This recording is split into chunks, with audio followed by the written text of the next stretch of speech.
আসসালামু আলাইকুম। কেমন আছেন সবাই? আশা করি সবাই ভালো আছেন। যে যেখান থেকে দেখছেন, দেশ কিংবা দেশের বাইরে, সবাইকে জানাই অসংখ্য ধন্যবাদ। এই তো সকালের নাস্তা-টাস্তা সেরে এখন দুপুরে রান্নার প্রিপারেশন নেব। ঠিক এই সময় আপনাদের ভাইয়া এসেছে বাসায়। দোকান বন্ধ করে আসার সময় রাস্তায় দেখতে পেয়েছে যে পিকআপ ভ্যানে করে কিছু পণ্য বিক্রি করছে প্যাকেজ হিসেবে। সেও এক প্যাকেজ নিয়ে আসছে, মানে এক প্যাকেট নিয়ে আসছে। ওইটা হইল এই যে ওই প্যাকেজের মধ্যে দেখুন কি কি ছিল: পেঁয়াজ, আলু 4 কেজি, পেঁয়াজ সম্ভবত 1 কেজি হবে, একটা পাতাকপি, একটা লাউ, একটা ফুলকপি। প্যাকেজটার দাম হইল 300 টাকা। ডিম ছিল 12টা সাথে। এই তো আবার কে জানি আরেকটা ওনার পরিচিত কেউ একজন হয়তো বা ডিম, আলু আর পেঁয়াজ নিয়েছে, আর সবজিটা ওনাকে দিয়ে দিছে। নিয়ে আসছে যখন ফ্রোজিং করে কিছু সবজি রেখে দেওয়া যাবে, আর কিছু সবজি তো নর্মালি রাখবো, আর কিছু সবজি খাবো, আজকে রান্না করব, এরকম আর কি।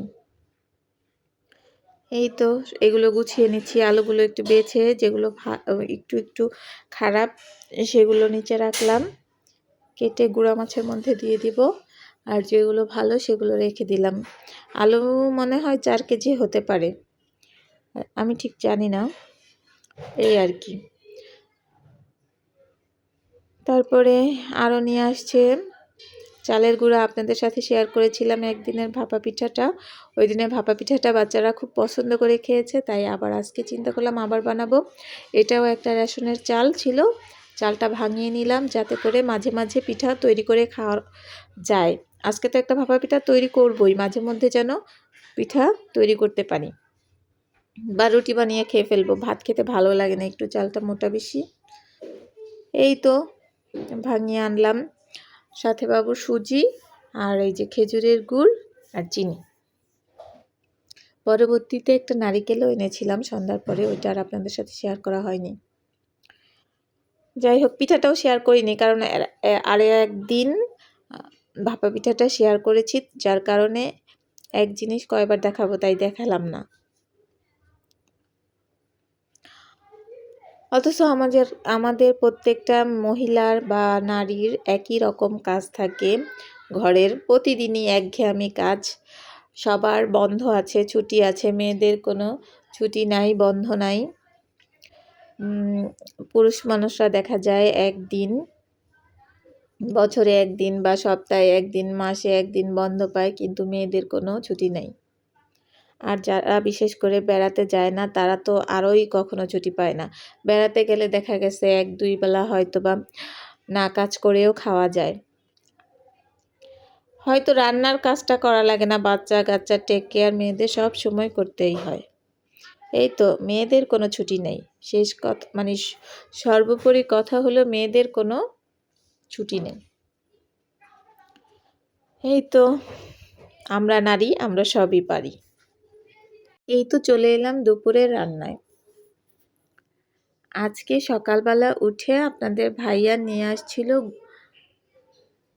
গুঁড়ো মাছ, মানে মলা মাছ, আর সাথে এনেছিল আপনার টাটকিনি মাছ। এখন মলা মাছগুলো টাটকিনি মাছগুলো কেটেই এনেছিল, মলা মাছগুলো তো আর কেটে আনা যায় না। ওইটা সকালবেলা উঠে কেটেছি, বেশ অনেকটাই এনেছে।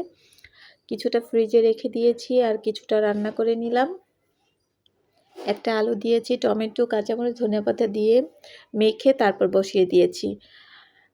অনেকদিন যাবত দেখছি একটা একটু আঠা আঠা হয়ে গেছে, তাই ভাবতেছি এটা তো আর হ্যাঙ্গিং করা, যেহেতু এটা তো আর খোলা যাবে না, তাই চিন্তা করলাম এখান থেকে একটু সাবান পানি দিয়ে ভালো করে মেজে তারপর ভিজা ন্যাকড়া দিয়ে যতটুক মোছা যায়, যতটুক পরিষ্কার করা যায় করে নিই। ডিপ ক্লিন অন্য আরেকদিন করে নিব ভালোভাবে।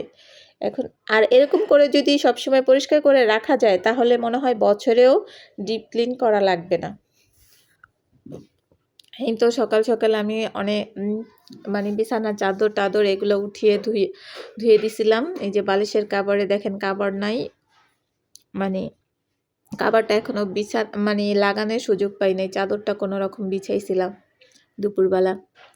তারপরে রান্নাঘরটর পরিষ্কার করে সব কিছু কমপ্লিট করে খেয়ে দিয়ে ঘরটর মুছে খেয়ে দিয়ে তারপরে এসেছি বাচ্চাকে ঘুম পাড়াবো। ওদেরকেও খাইয়ে নিয়েছি, তবে ওদের খাওয়াটা পরিপূর্ণ হয়নি। দেখা গেছে 1-2 নালার বেশি ওরা খেতে চায় না, তাই ওদেরকে এখন ঠিক ঘুমানোর আগ পর্যন্ত ওদের সুজিটা ঠান্ডা হইতে দিছি।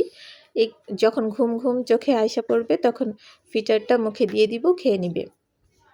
আগে ঘুমাক, কারণ ওরা অনেক কান্নাকাটি করতেছে। সুজিটা ঠান্ডা হওয়ার আগ পর্যন্ত ওদেরকে কোনো মতেই থামাতে পারছি না, যার কারণে নিয়ে আসলাম এই রুমে একটু ঘুম পাড়াতে। একজন আমার পায়ে আর একজন খাটেই আর কি, নিচেই, পা থেকে নিচে আর কি। ওদেরকে ঘুম পাড়ানোর চেষ্টা করছি। যখন ঘুম ঘুম চলে আসবে তখনই ফিটারটা দিয়ে দিব। মানে আমি আস্তে করে চলে যেয়ে ফিটারটা নিয়ে আসবো। এখন গরম তো, এর জন্য এখন দিলে সবচেয়ে বেশি ভালো হইতো।